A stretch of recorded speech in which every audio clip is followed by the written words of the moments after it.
Cada año, millones de personas regalan plantas sin tener la menor idea de lo que están entregando junto con la maceta. Un gesto bonito. Un detalle para una amiga, una vecina, una madre. Algo vivo, algo que crece, algo que parece imposible que pueda hacer daño. Y sin embargo, en prácticamente todas las tradiciones antiguas del mundo, hay plantas que jamás se regalan. Plantas que, según creencias que se han mantenido intactas durante siglos en culturas completamente diferentes, llevan consigo la energía de quien las entrega y la transfieren al nuevo hogar de formas que no siempre son positivas. No se trata de superstición sin fundamento.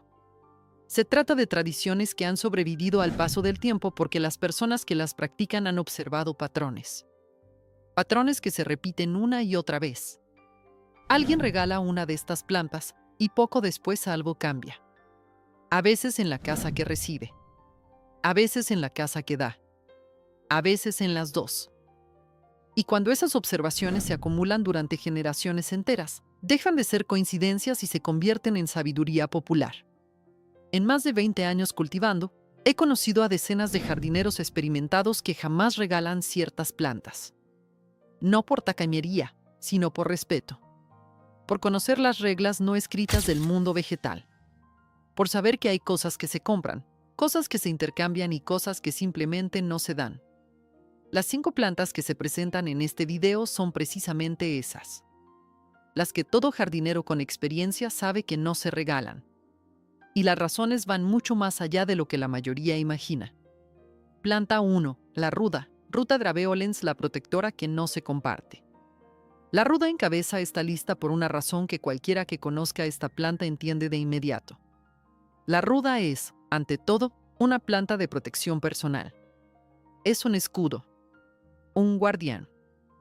Y los escudos no se prestan ni se regalan, porque al hacerlo, se deja descubierto al que lo entrega. En toda Latinoamérica, desde México hasta Argentina, existe una creencia profundamente arraigada que dice que la ruda que se regala pierde su poder de protección para quien la da. Peor aún, algunas tradiciones aseguran que cuando alguien regala su ruda, está entregando también parte de su propia protección energética. Es como abrir una puerta que debería permanecer cerrada. La planta sigue viva, sigue creciendo, pero la conexión protectora con su dueño original se rompe. Y esa ruptura puede dejar un vacío que tarda en llenarse. Desde el punto de vista botánico, hay algo interesante que respalda parcialmente esta tradición. La ruda desarrolla una relación muy particular con el suelo donde crece y con el ambiente que la rodea. Sus raíces liberan compuestos alelopáticos que modifican la química del suelo a su alrededor, creando un microecosistema adaptado específicamente a esa planta en ese lugar concreto. Cuando se arranca una ruda de su ubicación para regalarla, se rompe esa red subterránea de conexiones químicas que la planta había construido durante meses o años. Es, literalmente, un desarraigo. La tradición indica que la ruda debe comprarse o, mejor aún, debe llegar sola. Muchos jardineros experimentados aseguran que la mejor ruda es la que aparece espontáneamente en el jardín, la que nadie plantó, la que el viento o los pájaros trajeron sin que nadie lo pidiera. Esa ruda, dicen, es la que más poder tiene.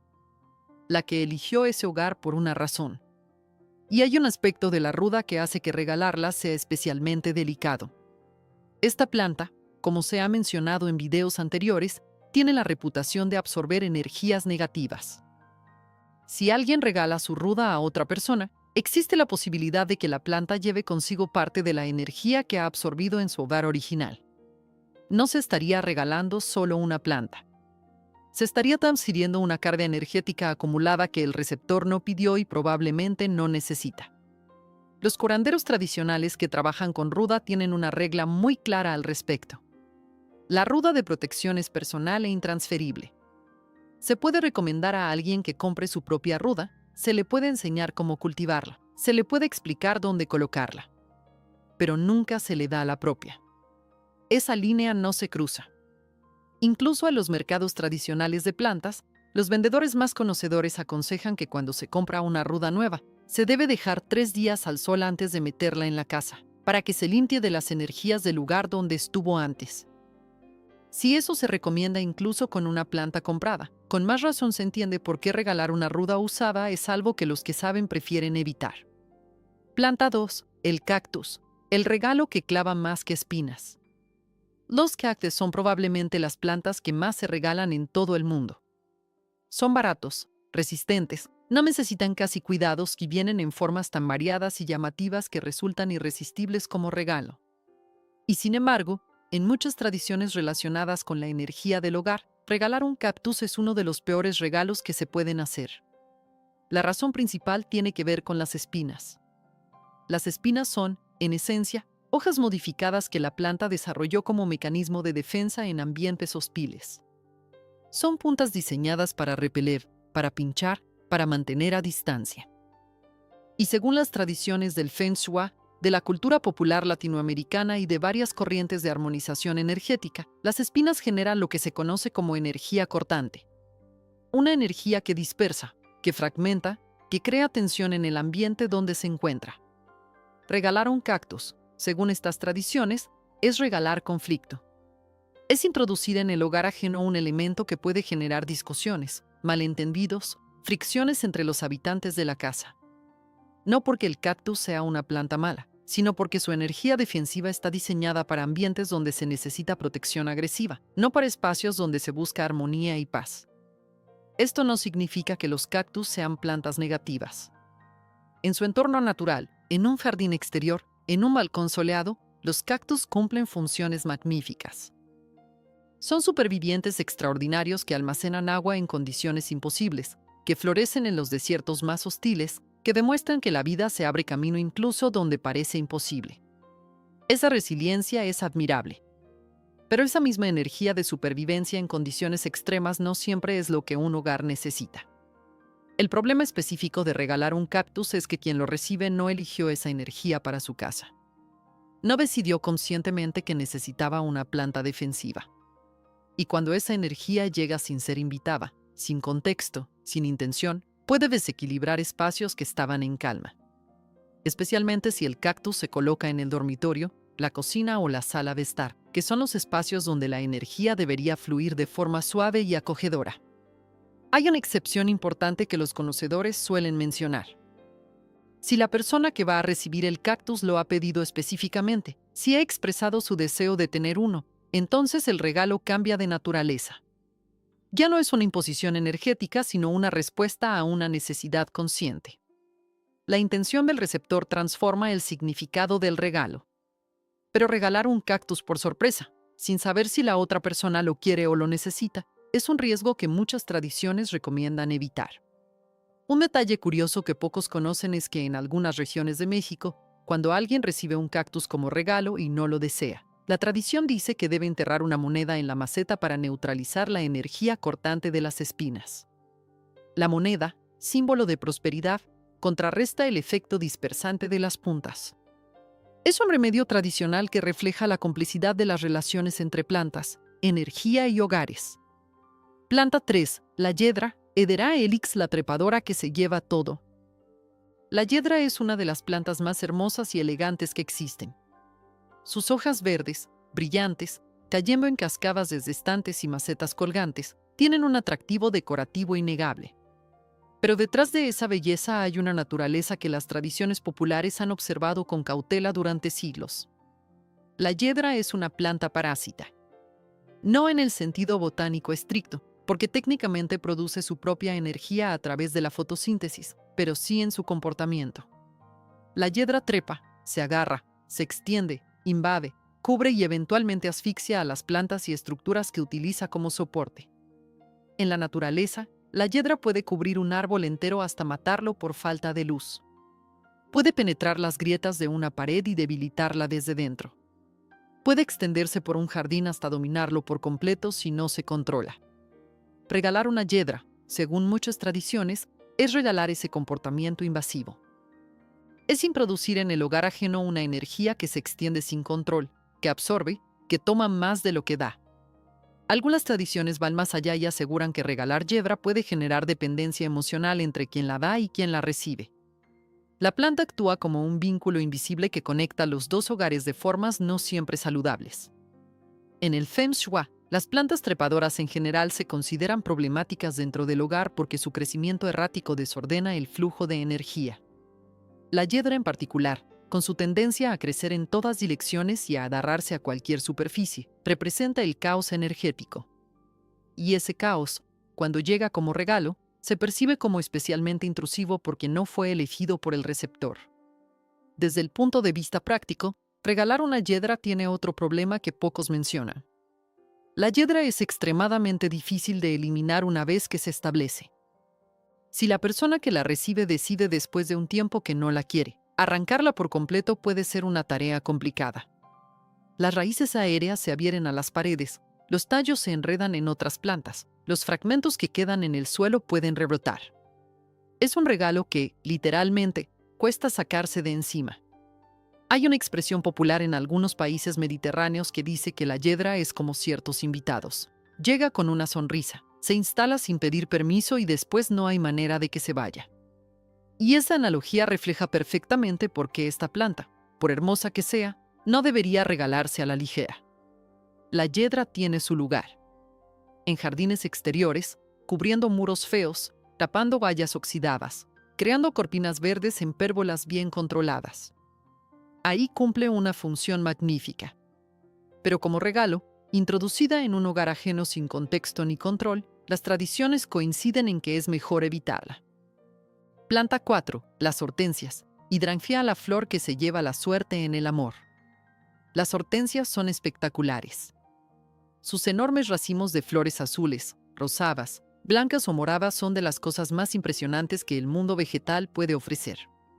Y precisamente por eso, son uno de los regalos más populares. Cumpleaños, inauguraciones de casa, días de la madre. Las hortensias aparecen en todas partes como regalo. Pero en varias tradiciones, especialmente en las culturas asiáticas y en algunas corrientes populares europeas, regalar hortensias se considera un error serio. La razón principal está relacionada con el amor y las relaciones sentimentales.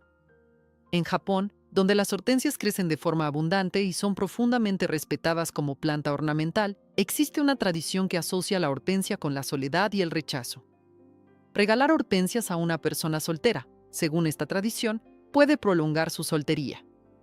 Regalarlas a una pareja puede enfriar la relación. La hortensia, con toda su belleza exterior, se considera una planta fría desde el punto de vista energético. Esta asociación tiene una base observacional interesante. Las hortensias necesitan enormes cantidades de agua para mantener sus flores. Son plantas extremadamente demandantes en ese sentido.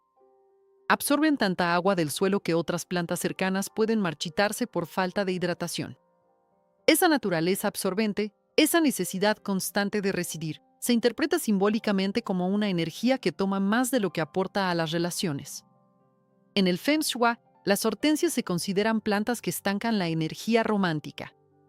Sus flores, aunque voluminosas y vistosas, están compuestas por pequeñas flores estériles que no producen semillas ni fruto. Son pura apariencia sin resultado productivo. Y esa cualidad, trasladada al ámbito simbólico, representa relaciones que se ven bien por fuera pero que no generan fruto real. Mucha belleza, poco contenido. Mucha forma, poca sustancia. Regalar hortensias a alguien que está buscando pareja o que está atravesando un momento delicado en su relación sentimental es, según estas tradiciones, uno de los peores regalos posibles. No porque la planta tenga mala intención, sino porque su energía natural no es compatible con lo que esa persona necesita en ese momento de su vida. Hay una excepción que algunas tradiciones reconocen. Si las hortensias se plantan directamente en el jardín exterior, en contacto con la tierra y expuestas a la lluvia natural, su energía absorbente se equilibra con la energía del entorno. El problema surge cuando se mantienen en maceta dentro de la casa, donde su necesidad constante de agua crea una dinámica de demanda que altera el equilibrio energético del hogar. Como en todo lo relacionado con las plantas y la energía, la intención importa. Pero cuando se regala algo a otra persona, la intención del que da no siempre es suficiente para contrarrestar las propiedades naturales de lo que se entrega. Y en el caso de las hortensias, esas propiedades están demasiado cargadas de simbolismo como para ignorarlas. Planta 5. La Dieffenbachia. Dieffenbachia, el regalo silencioso que nadie debería hacer. La última planta de esta lista es quizás la más peligrosa de todas, y no solo en términos energéticos. La Dieffenbachia es una planta de interior extraordinariamente popular. Sus hojas grandes, verdes con manchas blancas o crema, la hacen muy atractiva como elemento decorativo. Se vende en todos los viveros, en todas las floristerías, en todos los supermercados que tienen sección de jardinería. Y se regala constantemente. Sin embargo, hay razones de peso para no regalar esta planta que van desde lo espiritual hasta lo puramente físico. El nombre popular de la Dieffenbachia en muchos países es revelador. Se la conoce como la planta muda, la planta del silencio o, en algunas regiones, la planta del hombre callado. Estos nombres no son casuales. La savia de la Dieffenbachia contiene cristales de oxalato de calcio que, al entrar en contacto con la boca, la lengua o la garganta, provocan una inflamación tan intensa que puede impedir hablar durante horas. En casos severos, puede dificultar la respiración. Es una de las plantas de interior más tóxicas que existen, especialmente peligrosa en hogares con niños pequeños o mascotas. Regalar una planta que puede causar daño físico a quien la recibe es, por sí solo, un motivo suficiente para pensarlo 2 veces. Pero las tradiciones populares añaden una capa adicional de significado. En varias culturas latinoamericanas, se cree que la Dieffenbachia silencia no solo la voz física, sino también la voz interior. Tenerla en el hogar puede inhibir la comunicación entre los miembros de la familia. Los temas importantes no se hablan. Los conflictos se callan. Los sentimientos se guardan. Y ese silencio acumulado, esa comunicación interrumpida, puede deteriorar las relaciones de formas que al principio son sutiles pero que con el tiempo se vuelven profundas. Desde el punto de vista del Feng Shui, la Dieffenbachia se considera una planta que bloquea el flujo de comunicación en el hogar. Su energía tiende a crear estancamiento en las relaciones interpersonales. Y cuando esa energía llega como regalo, sin que el receptor la haya buscado ni elegido, el efecto puede ser especialmente pronunciado porque entra al hogar sin ningún tipo de contrapeso ni intención consciente. La Dieffenbachia tiene otra cualidad que la convierte en un regalo problemático. Es una planta que crece rápido y se hace grande. Muy grande. Una Dieffenbachia adulta puede alcanzar 1,5 metros de altura con hojas de más de 30 centímetros. Ocupa espacio. Domina la habitación donde está. Y esa presencia dominante, combinada con su energía silenciadora, puede hacer que el ambiente de una habitación cambie de forma gradual pero perceptible. No es raro encontrar personas que cuentan que desde que tienen una Dieffenbachia en su salón o dormitorio, las conversaciones con su pareja o familia se han vuelto más superficiales, más escasas, más forzadas. Puede ser coincidencia. Puede ser sugestión. Pero cuando el patrón se repite en tantas experiencias diferentes, las tradiciones toman nota y emiten su advertencia. Esta planta no se regala. Si alguien decide tener una Dieffenbachia en su casa por elección propia, sabiendo lo que representa y tomando las precauciones necesarias para evitar el contacto con su savia, es una decisión personal respetable. Pero imponerla como regalo en un hogar ajeno, sin informar de sus riesgos ni de su simbolismo, es una responsabilidad que ningún jardinero consciente debería asumir. Hay un hilo invisible que conecta estas 5 plantas y la razón por la que no deberían regalarse. En todos los casos, el problema no es la planta en sí. Cada una de estas plantas tiene cualidades valiosas, funciones específicas y belleza propia. El problema es la transferencia. El acto de tomar algo que tiene una carga determinada, ya sea protectora, defensiva, invasiva, absorbente o silenciadora, y colocarlo en el espacio de otra persona sin su conocimiento pleno. Regalar plantas es un gesto hermoso cuando se hace con conocimiento y con respeto por lo que cada planta representa. Hay decenas de plantas maravillosas para regalar. El pothos, que trae prosperidad y crece en cualquier sitio. La cinta o lazo de amor, que purifica el aire y simboliza conexión. La planta de jade, que atrae la buena fortuna. El romero, que protege y despierta la mente. Esas son plantas que se regalan con alegría y sin riesgo. Pero las 5 que se han presentado aquí son diferentes. Son plantas que piden ser elegidas, no impuestas. Que necesitan llegar al hogar por decisión propia del que las va a cuidar, no por el impulso bien intencionado de quien las regala. Y esa distinción, que puede parecer sutil, es la diferencia entre un regalo que suma y un regalo que, sin querer, resta. La próxima vez que alguien piense en regalar una planta, vale la pena detenerse un momento. Mirar la planta. Pensar en lo que representa. considerar si es algo que se puede dar libremente o algo que debería quedarse donde está. Ese momento de reflexión, ese instante de conciencia antes de actuar, es exactamente lo que separa a un jardinero común de uno que realmente entiende el lenguaje silencioso de las plantas.